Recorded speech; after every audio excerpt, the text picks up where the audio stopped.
रामायण के सारे चरित्रों के बारे में लगभग सभी लोग जानते हैं। सबको पता है कि भगवान राम के 3 भाई थे, लक्ष्मण, भरत, शत्रुघ्न। लेकिन बहुत कम लोग जानते हैं कि भगवान राम की एक बहन भी थी जिनका नाम शांता था। रामायण में भी शांता का बहुत कम जिक्र है। शांता इन चारों भाइयों की बड़ी बहन, वो राजा दशरथ और कौशल्या की बेटी थी, जिन्हें वर्षिणी और उनके पति रोमपद ने गोद लिया था। शांता ऋषि श्रृंग की पत्नी थी। शांता और ऋषि श्रृंग के वंशज सेंगर राजपूत है, जिन्हें एकमात्र ऋषि वंश राजपूत कहा जाता है। शांता महाराज दशरथ और कौशल्या की बेटी थी, जिन्हें अंग देश के राजा रोमपद और कौशल्या की बड़ी बहन वर्षिणी ने गोद लिया था। वर्षिणी की कोई संतान नहीं थी। एक बार वर्षिणी अपने पति के साथ अपनी बहन से मिलने अयोध्या आई थी। वर्षिणी ने मजाक में शांता को गोद लेने की इच्छा जताई। वर्षिणी की ये बात सुनकर राजा दशरथ ने उन्हें अपनी बेटी शांता को गोद दे दिया। इस तरह शांता अंग देश की राजकुमारी बन गई।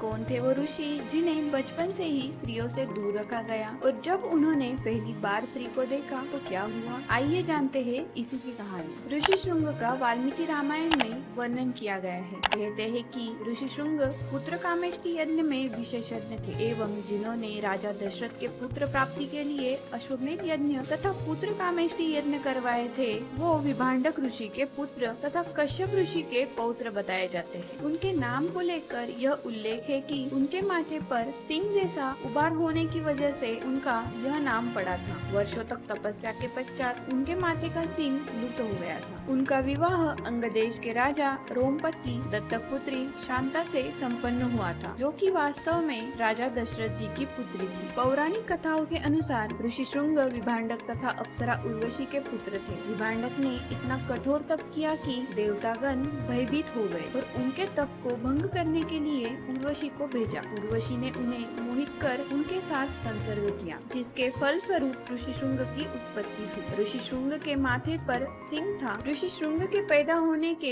तुरंत बाद उर्वशी का धरती का काम समाप्त हो गया तथा वह स्वर्गलोक के लिए प्रस्थान कर गई। इस धोखे से विभांडक इतने आहत हुए कि उन्हें नारी जाति से घृणा हो गई तथा उन्होंने अपने पुत्र ऋषि श्रृंग पर नारी का साया भी न पड़ने दिया। इसी उद्देश्य से वो ऋषि श्रृंग का पालन पोषण एक अरण्य में करने लगे। वो अरण्य अंग देश की सीमा से लगे था। उनके घोर तप तथा क्रोध के परिणाम अंग देश को भुगतने पड़े, जहाँ भयंकर अकाल छा गया। अंगराज रोमपद ने ऋषियों तथा मंत्रियों से मंत्रणा की तथा इस निष्कर्ष में पहुँचे कि यदि किसी भी तरह से ऋषि श्रृंग को अंग देश की धरती में ले आया जाता है तो उनकी यह विपदा दूर हो जाएगी। अंततः राजा ने ऋषि श्रृंग को रिझाने के लिए देवदासियों का सहारा लिया, क्योंकि ऋषि श्रृंग ने जन्म लेने के पश्चात कभी नारी का अवलोकन नहीं किया था और ऐसा ही हुआ। ऋषि श्रृंग का अंग देश में बड़े हर्षोल्लास के साथ स्वागत किया गया। उनके पिता के क्रोध के भय से रोमपाद ने तुरंत अपनी पुत्री शांता का हाथ ऋषि श्रृंग को सौंप दिया। बाद में ऋषि श्रृंग ने दशरथ की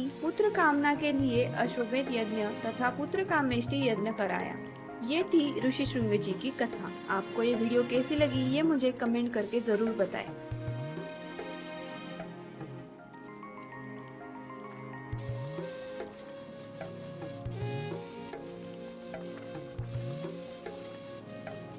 अयोध्या लौटते समय भरत और शत्रुघ्न नगर के द्वार पर रुक गए। वहाँ ना तो किसी प्रकार का संगीत था और ना ही कोई स्वागत करने के लिए खड़ा था। पूरा नगर निर्जीव लग रहा था। इसी दुर्भाग्य की आशंका से ग्रस्त दोनों महल की ओर दौड़े। भरत राजा दशरथ के कक्ष में घुसे, लेकिन वह कक्ष तो खाली था। चिंतित होकर कैकेयी के कक्ष में पहुँचे। अपनी माता को देखकर वे बहुत प्रसन्न हुए और अपने पिता और भाई राम के बारे में पूछने लगे। कैकेयी ने उसके प्रश्न टालने का प्रयास किया, लेकिन उनकी बेचैनी देखकर उसे बताना पड़ा कि दशरथ जी की मृत्यु हो चुकी है, राम वनवास में है। अब भरत को राजा बनना था।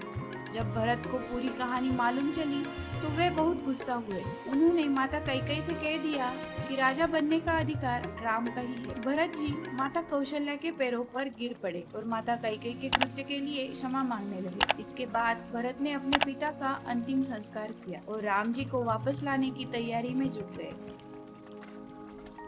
भरत जी को राम जी के वनवास की खबर मिलते ही भरत अपने हाथी घोड़े की पूरी सेना और पुरोहितों को लेकर राम जी को ढूंढने दंडक वन की ओर चल दिए। जब उन्होंने राम जी को देखा, वे दौड़कर उनके पास पहुँचे और अपनी माता के व्यवहार के लिए क्षमा मांगने लगे। भरत जी ने राम जी को दशरथ के मृत्यु की सूचना दी। यह सूचना पाकर राम, लक्ष्मण और सीता बहुत दुखी हुए। भरत जी ने अनुरोध किया कि मैं अयोध्या की प्रजा की ओर से आया हूँ। आपके लिए अयोध्या का सिंहासन खाली पड़ा है, कृपया चल उस पर विराजमान होए। राम जी ने उत्तर दिया, मैं अपने माता पिता की इच्छा पूरी कर रहा हूँ। भरत जी समझ गए कि राम अयोध्या नहीं लौटेंगे। उन्होंने कहा कि जब तक राम अयोध्या नहीं आते तब तक वे उनकी चरण पादुका सिंहासन पर रखकर उनकी ओर से राज्य चलाएंगे। राम ने अपनी चरण पादुका भरत को दे दी। भरत जी वापस अयोध्या लौटे और राम जी की पादुका सिंहासन पर रख दी।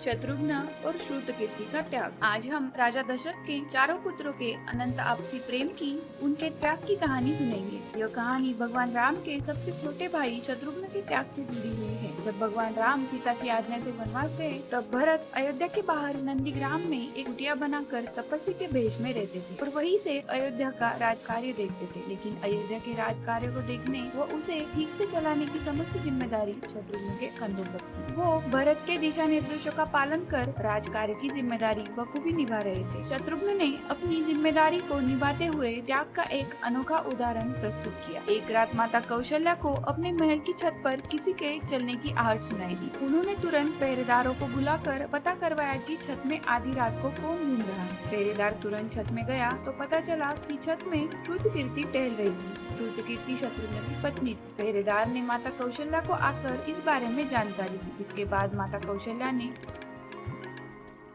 श्रुतकीर्ति को नीचे बुलाया। वो तुरंत ही नीचे आ गई। माता कौशल्या ने श्रुतकीर्ति से पूछा, इतनी रात में छत पर अकेली क्या कर रही थी? शत्रुघ्न कहाँ है? श्रुतकीर्ति ने बड़ी गंभीरता से माता कौशल्या की तरफ देखा, फिर कुछ क्षण रुककर बोली, माता, उन्हें तो मैंने 13 वर्षों से नहीं देखा है। यह सुनकर माता कौशल्या बहुत दुखी हुई और उन्होंने तुरंत ही पहरेदारों को बुलाया और उनसे पालकी तैयार करने को कहा। माता कौशल्या आधी रात में ही खुद शत्रुघ्न की खोज में निकल पड़ी। पूरा राजमहल ढूंढ डाला, नगर नगर गांव-गांव शत्रुघ्न को ढूंढा, पर शत्रुघ्न कहीं नहीं मिले। अंत में माता कौशल्या नंदीग्राम पहुंची, जहां भरत कुटिया बनाकर तपस्वी के भेष में रहते थे। उसी कुटिया के बाहर एक पत्थर की शिला पर अपनी बाह का तकिया बनाकर शत्रुघ्न सोए थे। माता ने जब उनको इस तरह सोए हुए देखा तो इनका हृदय कांप उठा। वो धीरे से शत्रुघ्न के पास जाकर बैठ गई और प्यार से उनके सिर में हाथ फेर कर उन्हें जगाने लगी। शत्रुघ्न ने जैसे ही माँ की आवाज सुनी तो वो उठ खड़े हुए और माता को प्रणाम कर बोले, माता,